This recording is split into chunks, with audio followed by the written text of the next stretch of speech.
حضرت امام حسین رضی اللہ تعالیٰ عنہ یہ حضور کی اولاد پاک ہیں. پیروں کو نا تھوڑی مٹی لگ گئی.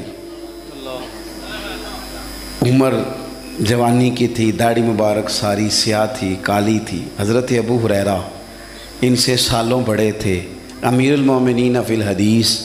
حضرت ابو ہریرہ نے دیکھا کہ امام حسین کے مقدس قدموں کو مٹی لگ گئی. کسی سے بھی کہا جا سکتا تھا ذرا امام صاحب کی توجہ کرانا، یہ ذرا مٹی اتار دینا، لیکن حضرت ابو ہریرہ جھٹ سے اٹھے، اپنی پگڑی کھولی، اس کا پلو لیا اور حضرت امام حسین کے پیروں سے مٹی صاف کرنی شروع کر دی. کیوں کہ اہل فضل ہی کسی کی فضیلت کو جان سکتا، عزت والا ہی کسی کو عزت دیتا ہے. جس کے پاس وقار ہو. او میرے سنگیوں، لوگوں کی باتوں میں نہ آنا، یہ تمہیں الجھا دیں گے، یہ تمہیں تفریق میں ڈال دیں گے، یہ انتشار برپا کریں گے. یہ وہ حسین جماعت ہے جو حضور کے سامنے بیٹھا کرتی تھی. ان سے پیار کرنا، ان سے محبت کرنا. آپ کبھی ترمذی کی ایک حدیث پڑھیں تو مر جانے کو جی کرتا ہے. حضور نے فرمایا تھا میرے صحابہ کے بارے میں اللہ سے ڈرنا، میرے بعد انہیں اپنی زبانوں کا نشانہ نہ بنانا. کاش کوئی ان جملوں کا درد سمجھ سکے. فرمایا رب سے ڈرنا، اور کریم فرمانے لگے جس نے ان سے محبت کی میری محبت کی وجہ سے محبت کی، اور جس نے ان سے عداوت رکھی میری وجہ سے رکھی. کبھی بھی کسی اور جو حضور کی اولاد ہے. صحابہ کرام نے ایک جگہ کچھ نذرانہ جمع کیا اور جمع کر کے کہا کہ حضور کی بارگاہ میں پیش کرنا ہے.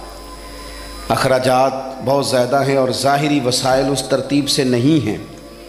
یہ نذرانہ ہر مہینے پیش کرنا ہے. جب وہ لے کے حضور کی بارگاہ میں گئے نا تو اللہ نے قرآن نازل کر دیا. فرمایا محبوب ان سے کہہ دو لا اسألکم علیہ اجرا، میں تبلیغ دین پر تم سے کوئی اجر نہیں مانگتا.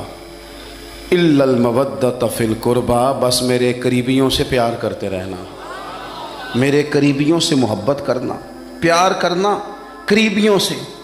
یہ علی المرتضیٰ ہیں، یہ فاطمہ ہیں، یہ ان کا خاندان ہے، یہ ختیجہ ہیں، یہ عائشہ ہیں، یہ میمونہ ہیں، یہ حفصہ ہیں. ان سے پیار کرنا، میرے قریبیوں سے محبت کرنا. ہمارے دلوں میں حضور کی اولاد کا پیار ہونا چاہیے، طبیعتوں میں احترام ہونا چاہیے. ہمارا مزاج، ہمارا دل ان کے لیے دھڑکنا چاہیے. ہمارے لہجے، ہمارے انداز ہمیشہ ان کے حق میں نرم ہونے چاہیے. میں کہہ چکا ہوں سید کا صرف عقیدہ ٹھیک ہونا شرط ہے، باقی آپ تحقیق اور تفتیش میں نہ پڑیں، وہ جانے رب جانے. آپ کوشش فرمائیں ہماری اولادیں، ہم خود اور اہل فضل کا ادب کبھی نہ چھوڑیں. دوسری بات آپ سے یہ عرض کرنی ہے، اس کو اچھی طرح سمجھ لیں کہ قومیں اپنے اسلاف سے بڑی ہوتی ہیں. ہمیشہ بڑا ہم ہوتا ہی وہ ہے جس کا کوئی بڑا ہوتا ہے، جس کا کوئی بڑا نہیں ہوتا وہ کبھی بھی بڑا. یہ کچھ عرصے سے ٹرینڈ چلا ہے، اگرچہ یہ درست نہیں ہے. آپ کسی سنار کی دکان پہ جائیں تو اس نے اپنے پیچھے نا اپنے والد صاحب کی اور دادا کی فوٹو لگائی ہوتی ہے. حکیم کی دکان پہ چلے جائیں، کپڑے والی دکان پہ چلے جائیں تو اس نے پیچھے اپنے دادا کی، والد کی فوٹو لگائی ہوتی ہے. اگرچہ یہ درست نہیں، تصویریں نہیں لگانی چاہیے. تصویریں ان کے کیا، پیروں کی بھی نہیں لگانی چاہیے. جہاں تصویر ہوتی ہے وہاں نماز کیسے پڑھی جائے گی؟ فرشتہ رحمت کا نہیں آئے گا. یہ تو اب ایک ضرورت بن گئی.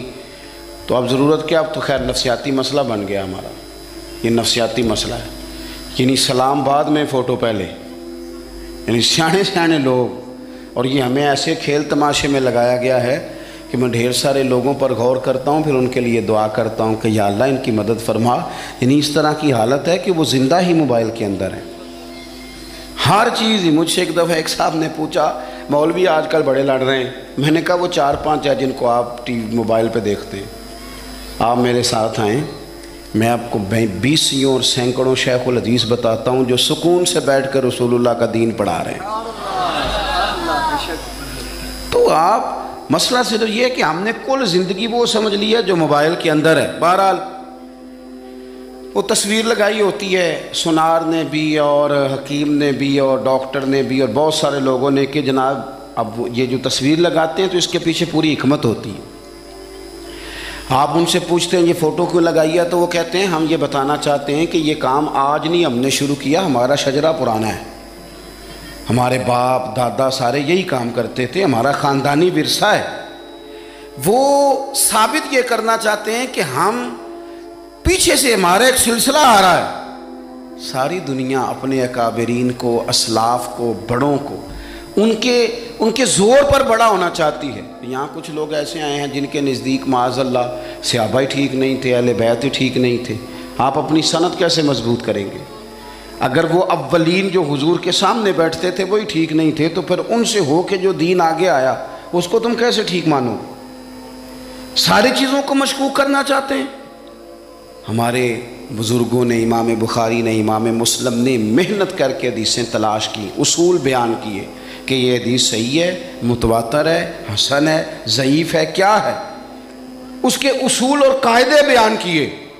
اور جب انہوں نے خود پوری تحقیق کی، آپ تھوڑی سی، آپ مشکل بات نہیں کر رہا، تھوڑی سی آپ غور کریں گے، انہوں نے سینکڑوں میل کا سفر کیا، گھوڑوں پہ، پیدل، اونٹوں پہ، ریسرچ کر کے بتایا کہ یہ حدیث بالکل درست ہے، اپنی سند کے اعتبار سے، متن کے اعتبار سے یہ متواتر درجے کی ہے.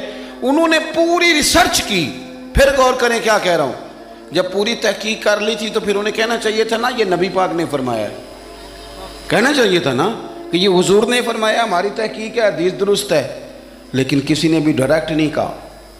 انہوں نے جب بھی کہا کہنے لگے حضرت عبداللہ ابن عمر فرماتے ہیں کہ حضور نے یوں فرمایا، حضرت انس بن مالک فرماتے ہیں کہ حضور نے یوں فرمایا، حضرت جناب سیدہ عائشہ صدیقہ فرماتی ہیں یوں حضور نے فرمایا، حضرت ابو ہریرہ فرماتے ہیں یوں حضور نے فرمایا. انہوں نے نا پہلے اس صحابی کا نام لیا جنہوں نے وہ بات اپنے سینے میں محفوظ کی. کیا بتایا انہوں نے ہمیں کہ ہم دنیا گھوم آئے ہیں، ریسرچ کر آئے ہیں، تلاش و بسیار کے بعد اس نتیجے پہ پہنچے ہیں کہ دین کا اصل فیض وہی ہے جو صحابہ اور اہل بیت کے سینوں سے ہو کے امت کو نصیب ہوا ہے. اصل فیضان وہ ہے جو وہاں سے ہو کے آیا. تو ایک بات تو یہ کہ اہل فضل کی عظمت، اور دوسری بات کہ اپنے اکابرین کے ساتھ جوڑ کے رہنا، اور تیسری بات حضرت سیدنا امام حسین، حضرت امام حسن رضی اللہ تعالی عنہما، ان دو شہزادوں سے نا نبی پاک صلی اللہ علیہ وسلم نے جو محبت فرمائی ہے نا وہ بھی بڑی قابل دید ہے. حضور نے جو ان سے پیار کیا ہے. کچھ لوگ ایسے ہوتے ہیں کہ جن سے انسان جب پیار کرتا ہے، محبت کرتا ہے تو وہ بات نا دور دور نکل جاتی ہے، بات پھیل جاتی ہے. ان کے ساتھ نا میرے نبی پاک کا خصوصی لگاؤ ہے. اس کا مطلب یہ نہیں کہ ہر نانا ہی اپنے نواسے سے پیار کرتا ہے، یہ معنی نہیں. رسول پاک علیہ السلام جو کام بھی کرتے ہیں اللہ کی وحی کے ساتھ کرتے ہیں.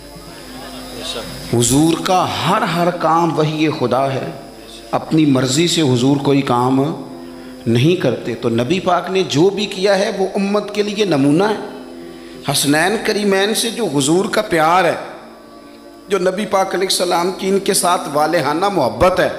اعلیٰ حضرت بریلوی نے حدیث لکھی ہے، راوی حضرت عثمان غنی ہے رضی اللہ تعالیٰ عنہ.